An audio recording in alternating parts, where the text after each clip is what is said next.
Hello everyone, जय हिंद। Welcome to Jha sir academy for IAS. हम करने जा रहे हैं मेंस का प्रीवियस ईयर क्वेश्चन एनालिसिस और आज हम देखेंगे general studies paper 2 international relations section से एक क्वेश्चन।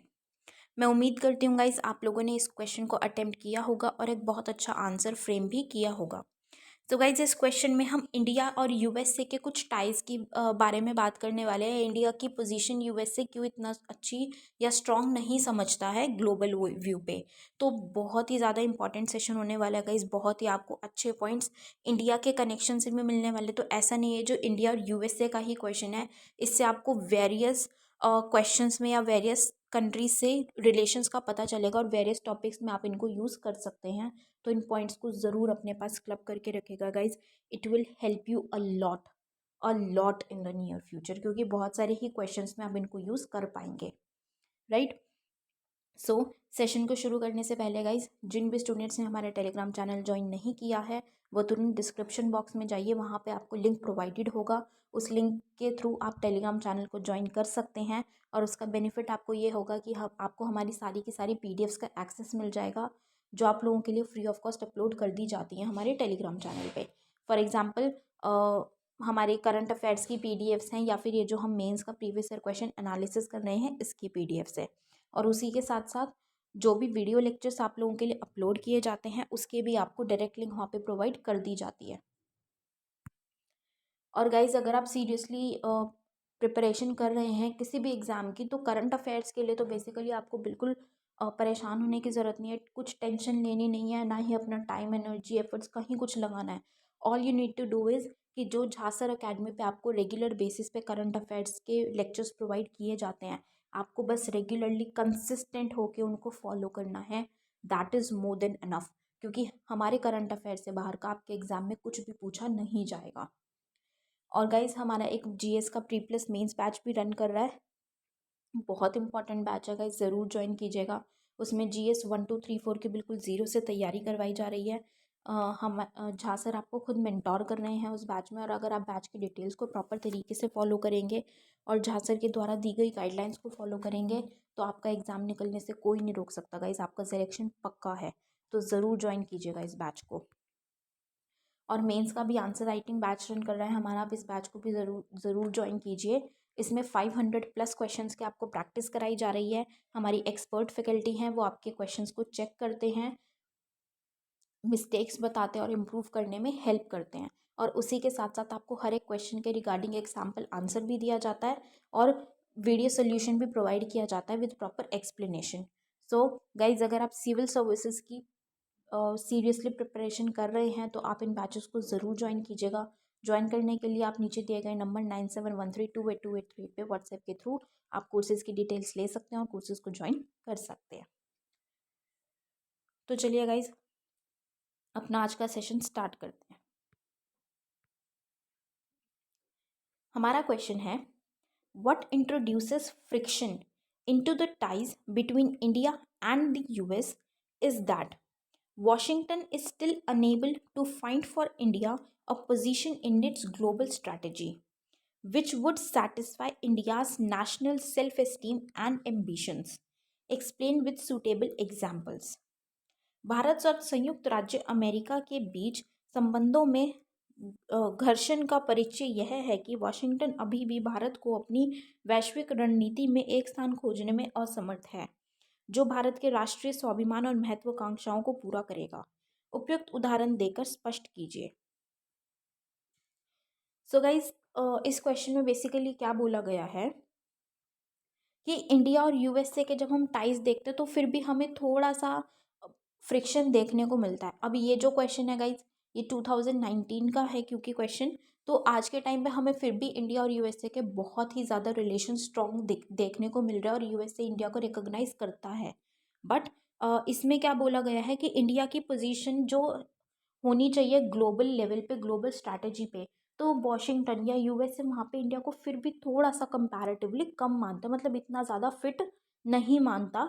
तो जिससे इंडिया का क्या है कि सेल्फ एस्टीम और एम्बिशंस इंडिया के सेटिस्फाई होंगे अगर उसको ये ग्लोबल स्ट्रैटेजी का बहुत एक महत्वपूर्ण पोजीशन उसको, मतलब स्ट्रैटेजिक पोजीशन उसको दे दी जाएगी। लेकिन यूएसए अभी उसको थोड़ा सा रिस्ट्रिक्ट कर रहा है कि थोड़ा सा अभी इंडिया उस पोजीशन के लिए केपेबल नहीं है, राइट। तो हमें इस चीज़ को जस्टिफाई करना है कि इंडिया केपेबल है, पूरे तरीके से केपेबल है, इंडिया एक स्ट्रैटेजिक पोजीशन होल्ड करता है ग्लोबल लेवल पे। तो हमें इस चीज़ को एग्जाम्पल्स के थ्रू समझाना है, right. So let's start with the answer.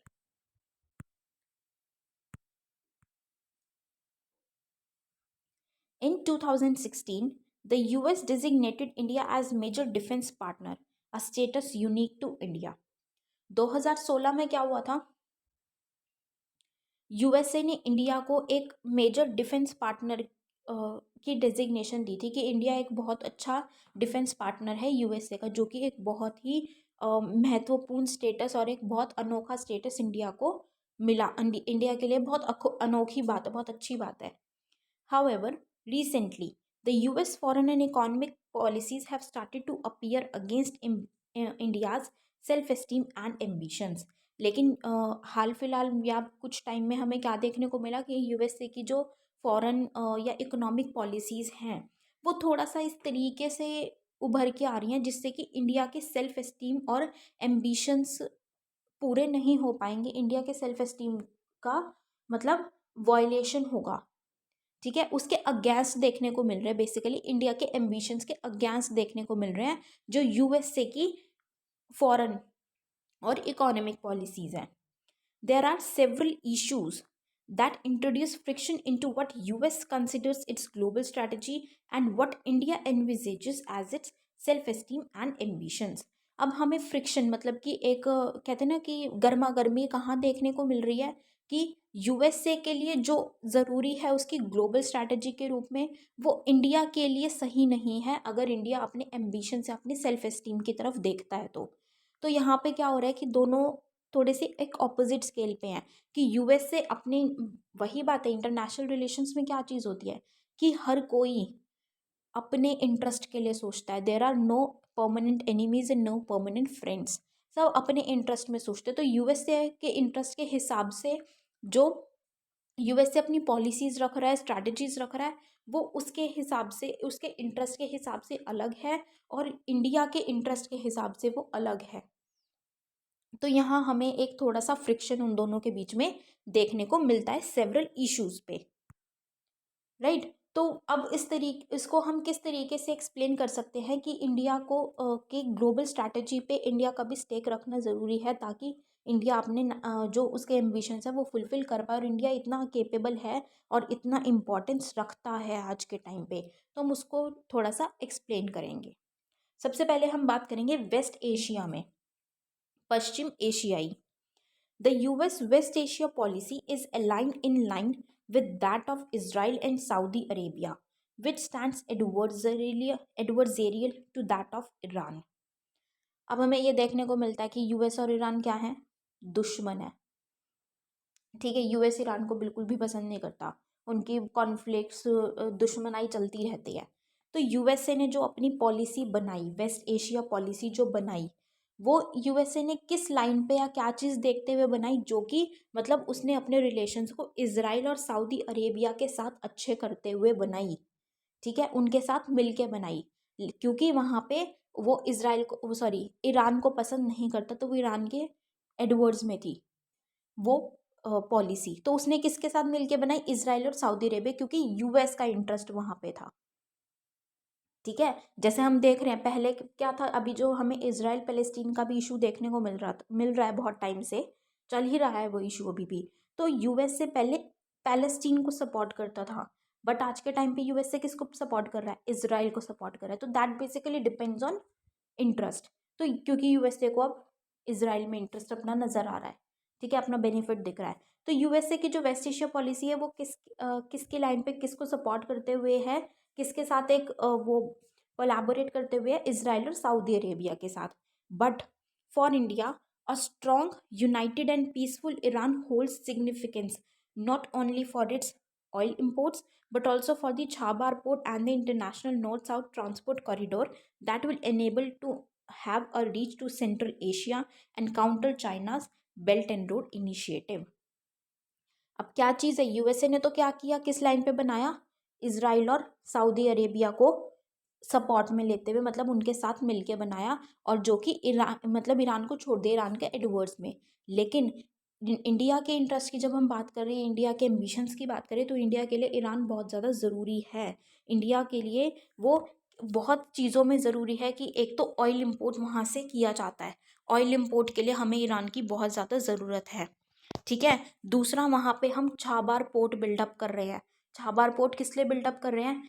China ने पाकिस्तान में ग्वादर पोर्ट बिल्डअप किया, छाबार पोर्ट अगर बिल्डअप हो जाएगा ईरान में, तो उससे क्या हो जाएगा कि हमारा जो सेंट्रल एशिया की कनेक्टिविटी है वो हो सकेगी, हम वहाँ से एक ट्रेड रूट बना सकते हैं, राइट। जो हम थोड़ा सा रिस्ट्रिक्टेड है, सेंट्रल एशिया तक हमें पहुँचने के लिए रूट चाहिए। और international north south transport corridor भी बनाया जा रहा है सेंट्रल एशिया की ही बाकी की कंट्रीज से रीच बनाने के लिए, यूरोप तक हमें एक अपना रूट सेट करने के लिए। ठीक है। और उसी के साथ साथ चाइना का बेल्ट एंड रोड इनिशिएटिव को भी काउंटर करने के लिए ये हमारे लिए ईरान बहुत ही ज़्यादा स्ट्रैटेजिकली बहुत ज़्यादा इम्पोर्टेंस रखता है, इवन इकोनॉमिकली भी। ठीक है। तो इसीलिए हमें ईरान को देखना ज़रूरी है। लेकिन यहाँ पे हमें फ्रिक्शन देखने को मिलती है यूएसए और इंडिया की, क्योंकि इंडिया किसको सपोर्ट कर रहा है? ईरान को सपोर्ट करना चाहता है इंडिया, क्योंकि इंडिया को ईरान की ज़रूरत है, लेकिन यूएसए ईरान को हर टर्म्स में नीचे गिराना चाह रहा है। तो यहाँ पे हमें वो कॉन्फ्लिक्ट देखने को मिलता है।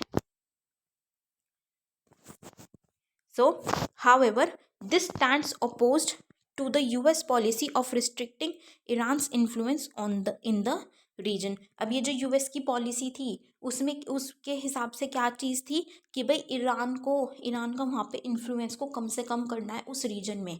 वेस्ट एशिया में ईरान का जो इन्फ्लुएंस है, जो प्रभाव है, वो कम से कम हो। यूएसए की पॉलिसी बेसिकली वही उसको दबाने की थी, लेट डाउन करने की थी। The US has pulled out of the Joint Comprehensive Plan of Action, Nuclear Agreement, and subsequently imposed sanctions under CAATSA, countering America's adversaries through Sanctions Act on Iran. क्या चीज़ है? ईरान ने क्या और भी क्या किया उसको रिस्ट्रिक्ट करने के लिए, दबाने के लिए ईरान को, कि जो 2005 का हमें एक न्यूक्लियर प्रोग्राम देखने को मिलता है, न्यूक्लियर अग्रीमेंट हुआ था, तो उसमें से यूएसए ने पुल आउट कर लिया। अब तो उस पे से ईरान ने भी पुल आउट कर लिया। ठीक है। तो पहले यूएसए ने पुल आउट किया उस पे से कि भाई नहीं, ईरान तो न्यूक्लियर एनरिचमेंट कर रहा है, उस पर वो बोलते हुए। और उसके बाद उसने ईरान के ऊपर सैंक्शंस भी इम्पोज कर दिए, किसके अंडर? जो यूएसए का एक एक्ट है, काटसा एक्ट, उसके तहत ईरान पे सैंक्शंस भी इम्पोज कर दिए यूएसए ने, ताकि वो ईरान को बिल्कुल ही आइसोलेट कर दे, उसको रिस्ट्रिक्ट कर दे, बहुत ज़्यादा उसका इन्फ्लुएंस कम कर दे उस रीजन में। तो यूएसए बेसिकली ईरान को दबाने के लिए कर रहा है, और इंडिया क्या कर रहा है? ईरान के साथ, ईरान को उठाने के लिए और उसके साथ खुद को उठाने के लिए काम कर रहा है। ठीक है। तो यहाँ पे हमें दोनों का बिल्कुल अलग देखने को मिलता है। Next is Afghanistan. अब अफगानिस्तान में हमें क्या देखने को मिल रहा है कि political development in Kabul have always had it's implications in new Delhi. Situation in Afghanistan also poses security risks for India given Pakistan's close proximity to the Taliban. This is more so given India's huge investments in Afghanistan to bring peace and stability there. But the US policy has moved to focus on its withdrawal of troops. Any peace deal with the Taliban and insurgent body will legitimize the terrorist activities and hurt India's interests. अब अफगानिस्तान के case में सबसे बड़ी चीज़ हम जानते हैं क्या हुआ है। यूएसए ने अपनी जो मिलिट्री फोर्स थी उनको विड्रॉ कर लिया, अपने ट्रूप्स को विड्रॉ कर लिया अफगानिस्तान पे से। तो वहाँ पे क्या हो गया है, तालिबान ने पूरा का पूरा कंट्रोल कर लिया है अफगानिस्तान पे। लेकिन अब इंडिया के लिए, अब यूएसए ने क्या किया, अपने वहाँ पे फोर्सेस को विड्रॉ कर लिया अपने इंटरेस्ट में। अब क्या यूएसए ने वहाँ पे इंडिया का सोचा या फिर वहाँ की रीजन का सोचा कि क्या होगा? नहीं। लेकिन इंडिया की बात की जाए तो इंडिया के वहाँ पे पॉलिटिकल डेवलपमेंट है या इंफ्रास्ट्रक्चर भी इंडिया वहाँ पे बहुत ज़्यादा डेवलप कर रही है, क्योंकि इंडिया को डर है। इंडिया को वहाँ पे अपनी पीस और स्टेबिलिटी बनाने के लिए कर रही है इंडिया ये, क्योंकि अफगानिस्तान की पाकिस्तान से बहुत ज़्यादा प्रॉक्सिमिटी है। ठीक है। अफगानिस्तान पाकिस्तान लगे हुए हैं और इंडिया पाकिस्तान लगे हुए हैं, तो उससे क्या है, पाकिस्तान भी इंडिया का एनिमी है। ठीक है। कॉन्फ्लिक्ट्स देखने को मिलते हैं। तो एक सेफ हेवन बन सकता है वो टेररिस्ट के लिए। पाकिस्तान के थ्रू क्या होगा, इंडिया में टेररिस्ट एक्टिविटीज़ बढ़ सकती हैं, टेररिस्ट अटैक हो सकते हैं। तो इंडिया की सिक्योरिटी पे बहुत ज़्यादा खतरा देखने को हमें मिल सकता है। तो वो इश्यूज हैं इंडिया के साथ, राइट। तो वहाँ पे लेकिन यूएसए ने अपने ट्रूप्स को विड्रॉ कर लिया है, अब वो तालिबान का है पूरा का पूरा। वहाँ पे इंसर्जेंट ग्रुप्स भी बढ़ रहे हैं, टेररिस्ट एक्टिविटीज़ हैं। तो उसकी वजह से क्या है, इंडिया के लिए सिक्योरिटी का खतरा बहुत ज़्यादा बढ़ चुका है। तो यहाँ पे भी एक वो कॉन्फ्लिक्ट देखने को मिल रहा है, क्योंकि इंडिया यहाँ पे खुश नहीं है कि यूएसए ने, इंडिया के बेसिकली वो बेनिफिट में है ही नहीं 1% भी कि यूएसए ने वहाँ से मिलिट्री ट्रूप्स को विड्रॉ कर लिया, क्योंकि इंडिया की सिक्योरिटी की बात आ गई है यहाँ पे, right. Next is Russia. India's strategic relations with Russia have historically been very significant and useful given Russia's veto power at the security council. अब रशिया के साथ भी इंडिया के स्ट्रैटेजिक रिलेशंस बहुत ही अच्छे रहे हैं और बहुत इम्पॉर्टेंट रहे हैं। और सबसे ज़्यादा क्या है, रशिया क्या है, यूनाइटेड नेशन सिक्योरिटी काउंसिल की पार्ट है। तो वहाँ पे भी रशिया रशिया के वीटो पावर है वहाँ पे, तो वो भी इंडिया के लिए बहुत ज़्यादा यूज़फुल है। तो इंडिया को रशिया के साथ एक अच्छा रिलेशन बनाना इंडिया के इंटरेस्ट में है। Russia is also the major defence partner of India. Obviously India का डिफेंस पार्टनर, बहुत ही इंपॉर्टेंट डिफेंस पार्टनर है रशिया। बहुत सारी अच्छी अच्छी टेक्नोलॉजीज रशिया से इम्पोर्ट करती है इंडिया, बहुत सपोर्ट करता है इंडिया को Russia, right. It is also emerging as an option to meet India's energy requirements. और साथ ही साथ इंडिया की जो एनर्जी रिक्वायरमेंट्स है उसको भी फुलफिल करने में बहुत ज़्यादा मदद करता है रशिया। तो बहुत चीज़ों में हमें रशिया इम्पॉर्टेंट देखने को मिल रहा है इंडिया के लिए, हर एक एंगल में, मतलब वेरियस एंगल्स के बेसिस पे अगर हम देखें तो।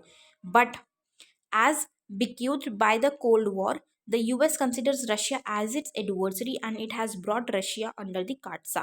This stood opposed to India's defense deals with Russia involving the S-400 missile systems. But क्योंकि हमें कोल्ड वॉर देखने को मिला था, तो कोल्ड वॉर किसके बीच में हुआ था, यूएसए एंड यूएसएसआर। अब यूएसएसआर फ्रैगमेंट हो गया, तो अब रशिया जो है, रशिया को तब से यूएसए क्या समझता है, रशिया को अपना एक एनिमी समझता है, एडवर्सरी समझता है। तो वो उसको, जैसे ईरान के लिए हमने बात की थी, ईरान को काटसा के अंडर बुक कर दिया था और सैंक्शंस लगा दिए थे, इसी तरीके से रशिया पे भी वो सैंक्शंस लगाता है। रशिया पे भी उसने सैंक्शंस लगाए हुए हैं काटसा के अंडर। और अब एक हमें मिसाइल देखने को मिल रही है, रशिया की S-400 मिसाइल है, और सेम ही मिसाइल कौन सी है, यूएसए की थार्ड है। तो यूएसए क्या चाह रहा था कि इंडिया रशिया से ना लेके इंडिया हमसे ले, वो थार्ड ले, लेकिन इंडिया ने किससे ले रही है, S-400 से। तो यहाँ पे इंडिया को भी अपोज कर रहा है यूएसए कि भाई आप वहाँ से क्यों ले रहे हो, यूएसए को वो बिल्कुल भी पसंद नहीं आ रही है, क्योंकि ऑब्वियसली इकोनॉमिक मैटर आ गया कि भाई यूएसए से लेंगे तो यूएसए को बेनिफिट होगा, बट यहाँ पे वो रशिया से ले रहा है उसके एनिमी से, तो रशिया को बेनिफिट होगा। तो यहाँ पे भी उनका ये हमें फ्रिक्शन देखने को मिल रहा है रशिया के केस में भी। नेक्स्ट है ट्रेड रिलेशंस, व्यापार संबंध। Being a developing country, India wants to bring millions of its masses out of poverty and to have a strong economic footprint globally. The US is a major trade partner in this context, and its generalized system of preferences has been a useful mechanism for India. But the US policy to bring back jobs home and to restrict China's growth trajectory has negative fallout on India. The US has accused India of not opening the Indian economy for American trade by means of tariffs, intellectual property regulation, subsidies, etc., and has clamped tariffs on Indian exports to America. तो अब क्या चीज़ हो रही है, India क्या है, हम जानते हैं डेवलपिंग कंट्री है, तो इंडिया को बहुत ज़्यादा ज़रूरत है और एक ट्रेड बढ़े, तो इंडिया का क्या होगा कि इकोनॉमिक सिचुएशन को अच्छा करने के लिए, क्योंकि बहुत ज़्यादा पॉपुलेशन पॉवर्टी में, गरीबी में इंडिया की देखने को मिल रही है। और यूएसए क्योंकि एक मेजर ट्रेड पार्टनर है, और जनरलाइज सिस्टम ऑफ प्रेफरेंसेस जो जीएसपी है, जिसमें एक डेवलपिंग कंट्री को क्या दिया जाता है, मतलब उन पे टैरिफ जो उनका इंपोर्ट होता है उस पर टैरिफ्स ड्यूटीज़ कम लगाई जाती है, लेकिन वो रेसिप्रोकल नहीं माना जाता कि भाई यूएस से अगर इंडिया में भी करेगी एक्सपोर्ट तो वहाँ पे टैरिफ्स कम लगेंगे, इंडिया वहाँ लगा सकती है। तो ये एक जनरलाइज सिस्टम ऑफ प्रेफरेंसेस दिया जाता है। तो यूएस से अब क्या बात कर रहा है, यूएस से यहाँ से इंडिया पे एक तो इसके लिए बात कर रहा है कि भाई इंडिया को ये ना दिया जाए, यूएसए ने कैंसिल कर दिया था पहले, ठीक है। जब डोनाल्ड ट्रम्प थे तो उन्होंने इस चीज़ को कैंसिल कर दिया था। अब जब जॉय बिडेन आए हैं तो उन्होंने इसको वापस से ये प्रेफरेंस में इंडिया को देने की हाँ कर दी है और देनी शुरू करने की बात की गई है।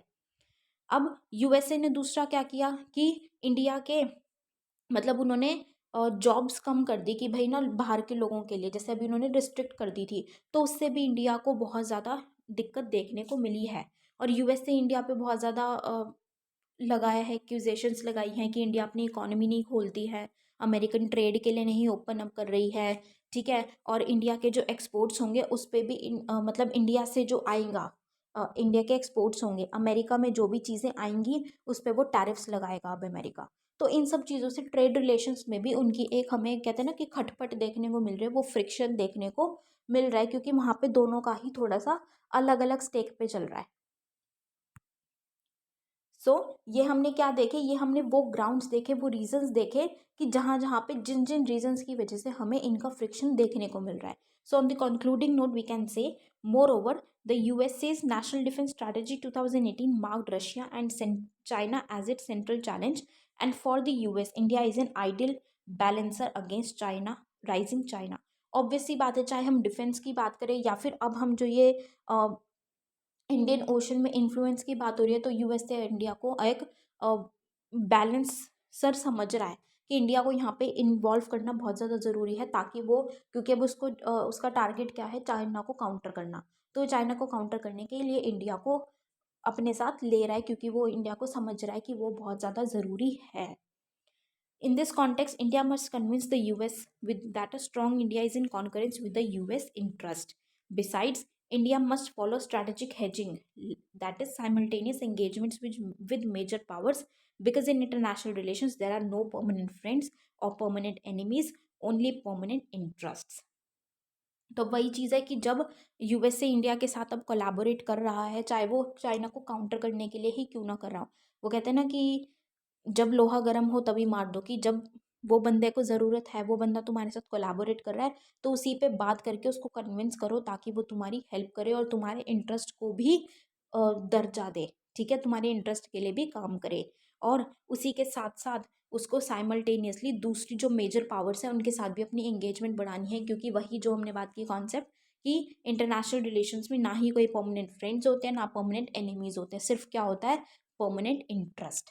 तो इंडिया को सिर्फ अपने इंटरेस्ट के लिए देखना है कि अभी यूएस से इंडिया के साथ कोलैबोरेट कर रहा है अपने इंटरेस्ट में, तो इंडिया को वहाँ पे अपने भी इंटरेस्ट फुलफिल करने हैं यूएसए के थ्रू। और उसी के साथ साथ क्या करना है, दूसरे मेजर पावर से भी अपने रिलेशंस अच्छे रखने हैं, जैसे कि रशिया, कि रशिया से इंडिया ने अब यूएसए के मना करने के बावजूद भी यूएसए ने कहा कि मैं तुम पे सैंक्शंस लगा दूंगा अगर तुमने S-400 मिसाइल सिस्टम लिया। तो इंडिया ने क्या कहा, नहीं हम तो तब भी लेंगे क्योंकि वो हमारे इंटरेस्ट में, वो बहुत अच्छी टेक्नोलॉजी है, ठीक है। सो इंडिया ने अपने इंटरेस्ट के बारे में सोचा, तो यूएसए के साथ साथ दूसरी पावर्स के साथ भी अपनी एंगेजमेंट अच्छी रखनी है इंडिया को। So this was all for this question guys, I hope you all have like this analysis. अपना फीडबैक गाइज हमारे साथ कमेंट सेक्शन में ज़रूर शेयर कीजिएगा। So with this we end up this session here guys, thank you so much, have a great day ahead, have a nice day, have a nice day, thank you so much, जय हिंद।